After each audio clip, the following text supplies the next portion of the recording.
लेना है 11th में, हमको ये सब्जेक्ट लेना है। अरे भाई तू कौन सा ले रहा है, अरे तू कौन सा ले रहा है, हमारी वाली तो भैया आर्ट ले रही है तो हम तो आर्ट लेंगे। हमारी वाली तो भैया साइंस ले रही है तो हम साइंस। तुमको तुम्हारी वाली छोड़ के भाग सकती है महाराज, पर मैथ आपको कभी नहीं छोड़ेगी, ये लिख लो अभी। 10th क्लास एक भैया तालाब था, अब 11th क्लास आप समुंदर में छलांग लगा रहे हैं। 11th कर दिया, 12th अच्छे से पढ़ लिया तो आप लोगों को आईआईटी जेईई नीट में इतनी परेशानी नहीं होने वाली। पढ़ना तुम्हें है, डिसीजन तुम्हें लेना पड़ेगा मेरे भाई। तो हेलो बच्चावाड़ी, स्वागत है आप सभी का हमारे इस प्यारे से प्लेटफॉर्म और बच्चावाड़ी इस प्यारे से सेशन में। तो कैसे हैं सभी लोग? आई होप कि आप लोग बहुत ही अच्छे होंगे और बहुत अच्छी तरीके से आप लोगों के बोर्ड के एग्जाम गए होंगे। किन किन बच्चों का धमाकेदार पूरा परफॉर्मेंस रहा है कृपया करके वो कमेंट में जरूर बताइएगा, ठीक है ना। और आपके बोर्ड एग्जाम के पेपर हो चुके हैं, हाँ भाई हाँ। अब आपको इंतजार होगा कि हमारा रिजल्ट आ जाए, पर आप अपने दोस्तों से, अपने घर वालों से बात कर रहे होंगे कि हमको ये सब्जेक्ट लेना है 11th में, हमको ये सब्जेक्ट लेना है। अरे भाई तू कौन सा ले रहा है, अरे तू कौन सा ले रहा है, हमारी वाली तो भैया आर्ट ले रही है तो हम तो आर्ट लेंगे। हमारी वाली तो भैया साइंस ले रही है तो हम साइंस लेंगे। तो महाराज इन्हीं सभी चीजों पर आज मैं आपको चर्चा करके बताऊंगा कि आपको आर्ट लेना सही है या फिर आप लोगों को साइंस लेना सही है। तो आपसे रिक्वेस्ट है कि आप लोग पूरी वीडियो देखिएगा, आपको बहुत मजा आएगा, ठीक है ना। चलिए फिर हम लोग शुरू करते हैं। देखिए मैं आपको ये बताऊंगा कि साइंस साइड वाले बच्चों के लिए कितना पढ़ना होता है, क्या क्या पढ़ना होता है। साइंस वाले बच्चे जो सोचते हैं, अभी तो आप लोग बच्चे, मैं आपको क्लियर कर दूं 10th क्लास तक आप बच्चे कुछ भी नहीं जानते। अब 11th में आप समंदर में कूद पड़े हैं। ध्यान रखना, ध्यान रखना, मैं आपको रियलिटी बताऊंगा इस वीडियो में। आप पूरे यूट्यूब पर देख लीजिएगा, आप लोगों को लंबे लंबे कोर्स के बारे में बता दिया जाता है, ये सब आप कर लो, ये कोर्स मिल जाएगा, वो फलाना ढिमाका, ये कुछ नहीं बताऊंगा। मैं आपको रियलिटी से सामना करवाने वाला हूं। रियलिटी से मेरा वीडियो का यही उद्देश्य है कि मैं आपको रियलिटी बता सकूं, क्योंकि आगे जाके आप फंसे ना, ठीक है ना। बच्चे सोचते हैं कि भैया आर्ट ले लें, हमको पढ़ना नहीं पड़ता है, और साइंस में हम लोग पीसीबी ले लें या पीसीएम ले लें। बहुत बच्चे पता क्या सोचते हैं, साइंस जो ले लेते हैं कि भैया हम लोग पीसीबी ले लेंगे, बायोलॉजी ले लेंगे तो हमको मैथ नहीं करना पड़ेगा। महाराज भूल जाओ, आपको तुम्हारी वाली, सुन लो सुनो, तुमको तुम्हारी वाली छोड़ के भाग सकती है महाराज, पर मैथ आपको कभी नहीं छोड़ेगी, ये लिख लो अभी, ध्यान रखना। तो बहुत बच्चे होते हैं ना साइंस वाले, जो साइंस लेना चाहते हैं आगे चलकर और सोचते हैं, खासकर जो पीसीबी वाले, पीसीएम में तो मैथ होती है, फिजिक्स केमिस्ट्री में, तो उनके पास जो फिजिक्स केमिस्ट्री बायोलॉजी वाले बच्चे होते हैं वो सोचते हैं अरे भैया हम तो बायोलॉजी ले लेते हैं, हम लोग बायोलॉजी ले लेते हैं, हमको मैथ नहीं पढ़ना पड़ेगा। भूल जाओ भैया, मैथ पढ़ना पड़ेगा। हाँ ये है कि बहुत एडवांस लेवल की नहीं पढ़ना पड़ेगा, पर पढ़ना पड़ेगा। ध्यान रखिएगा, आपको मैथ भी पढ़ना पड़ेगा। जो जितनी आप 10th में मैथ पढ़ते आ रहे थे वो भी पढ़ना पड़ेगा, उससे थोड़ा अगले लेवल का भी आपको पढ़ना पड़ेगा, ठीक है ना। बहुत लोग जो गांव से बिलोंग करते हैं वो तो सोचते हैं भैया हम साइंस ले लेंगे, हमारी शादी अच्छी हो जाएगी। बहुत लोग सोचते हैं कि हम लोग साइंस से कर लेंगे तो हमको अच्छी सुंदर कन्या मिल जाएगी। नहीं महाराज, मत पढ़ो, फिर मत साइंस लो, मत साइंस लो।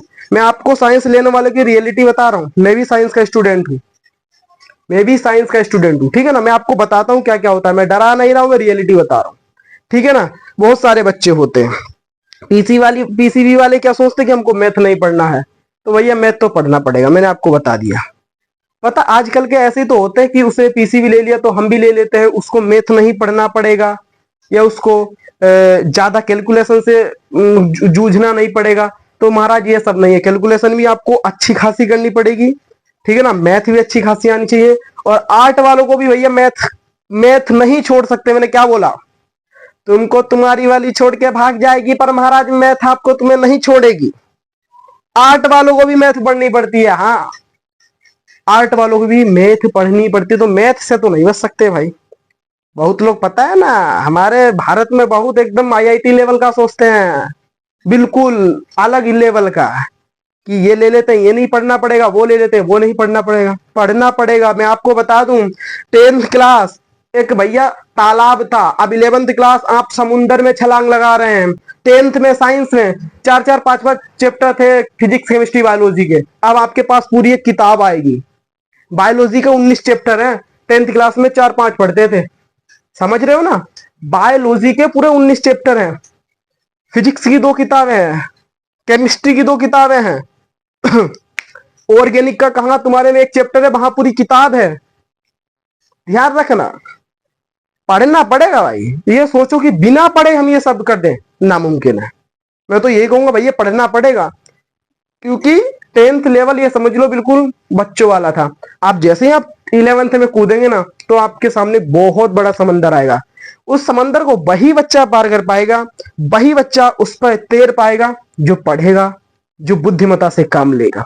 मैं डरा नहीं रहा हूं, मैं फिर कह रहा हूं, मैं आपको रियलिटी से सामना करवा रहा हूं, जिससे कि आप डरना ना पड़े, ठीक है। और क्या होता है, मैं आपको एक बात बता दूं कि 11th और 12th फायदा क्या है अच्छे से पढ़ने का। मैं साइंस स्ट्रीम वाले बच्चों के लिए बता रहा हूं कि अगर आप पीसीबी या पीसीएम लेते हैं 11th में, तो अगर आपने 11th ले लिया और उसको पूरे अच्छे से रट गया, उसको अच्छे से समझ लिया, ठीक है, और आपने 12th को भी अच्छे से पढ़ लिया, 11th को अच्छे से पढ़ लिया, 12th को अच्छे से पढ़ लिया, तो आपका कॉम्पिटेटिव एग्जाम आसानी से हो जाएगा। ये समझो, बहुत बड़ा फायदा ये। अगर आप लोगों ने अच्छे से 11th कर दिया, 12th अच्छे से पढ़ लिया, तो आप लोगों को आईआईटी जेई नीट में इतनी परेशानी नहीं होने वाली। ये इतना ध्यान रखना, ये बेस है आप लोगों का आगे कॉम्पिटेटिव एग्जाम का। अगर आप JEE NEET, IIT JEE NEET ये आप सब करना चाहते हो, और भी अदर हैं एग्जाम जो होते हैं इंजीनियरिंग वगैरह के, अगर ये सब करना चाहते हैं, तो आप लोगों का जो बेस है, वो बेस आपका क्या है महाराज, 11th और 12th है। इतनी बात क्लियर हुई क्या सबको? बताओ बताओ बताओ बताओ बताओ। भाई साइंस में बहुत मजे हैं, साइंस में बहुत मजे हैं। साइंस में आप जानेंगे कि भैया तारे कैसे टिमटिमाते हैं, ये ससुरा गेट कैसे इधर उधर डुल जाता है, जहां नदियां होती है वहां ठंडी हवा ही क्यों रहती है, जो भैया अरबी का पत्ता है उस पर पानी फिसल क्यों जाता है महाराज, हम लोग हंसते क्यों हैं, हमारी हड्डियों के बारे में बहुत मजा है यार, बहुत मजा है, बहुत मजा है।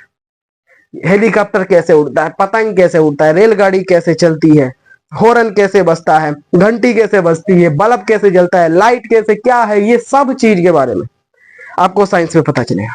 आर्ट भी बहुत मजेदार है, कानूनी के बारे में, कानून के बारे में भैया, संविधान क्या है, संविधान के बारे में, अनुच्छेद क्या है, ये बहुत सारी तमाम बातें आपको पता चलती है किसमें, आर्ट साइड में। तो आर्ट भी बहुत अच्छा है, ठीक है ना। और साइंस वाले स्टूडेंट के लिए मैं बता दूं, जो साइंस लेना चाहता है उसकी क्यूरियोसिटी होनी चाहिए। क्यूरियोसिटी मतलब उसकी जिज्ञासाएं होनी चाहिए, उसको जानने की इच्छा वाली जो आदत होती है वो होनी चाहिए कि ये लाइट ससुरी ये चल कैसे रही है, ये बल्ब जल कैसे रहा है, ये हेलीकॉप्टर उड़ कैसे रहा है। ये सब जो जिज्ञासा है वो जरूर होनी चाहिए महाराज, जरूर होनी चाहिए। और इन सब चीजों को जानकर उसे मजा आना चाहिए, वो ही सर्वाइव कर पाता है बच्चा। ध्यान रखना, अगर बोरिंग होके पढ़ोगे तो भैया गए काम से। हम पहले बता रहे हैं, स्कोर भी नहीं कर पाओगे 12th क्लास में। बिल्कुल रियलिटी बातें बता रहे हैं। हमारा कोई भी इस वीडियो से ये मतलब नहीं है कि हम बच्चों को डरा रहे हैं, रियलिटी से सामना करवा रहे हैं। मतलब ऐसा ऐसा होता है, होगा, क्योंकि मैं भी तो बायोलॉजी का स्टूडेंट हूँ भाई, मैं भी बायोलॉजी का स्टूडेंट हूँ, मैं भी साइंस का स्टूडेंट हूँ। मैंने लिया तो मुझे पता है कि ये तो मैंने सोचा कि मैं आपको पहले ही बता दूं, जिससे कि आप पहले ही प्रिपेयर हो जाए। वरना बच्चे ऐसे ही कहते हैं मेरे दोस्त ने ले लिया, मेरी वाली ने लिया, उसने ले लिया, फलाना ढिमाका, मेरे चाचा करे, मेरे ताऊ करे। पढ़ना तुम्हें है, पढ़ना तुम्हें है, डिसीजन तुम्हें लेना पड़ेगा मेरे भाई। अरे समझा क्या रे? अरे हम जो तुमको बता रहे हैं महाराज, बुझा रहा है क्या? बताओ बताओ फटाफट, बताओ फटाफट। और थिंकिंग पावर भी अच्छी खासी होनी चाहिए, थिंकिंग पावर, सोचने की पावर।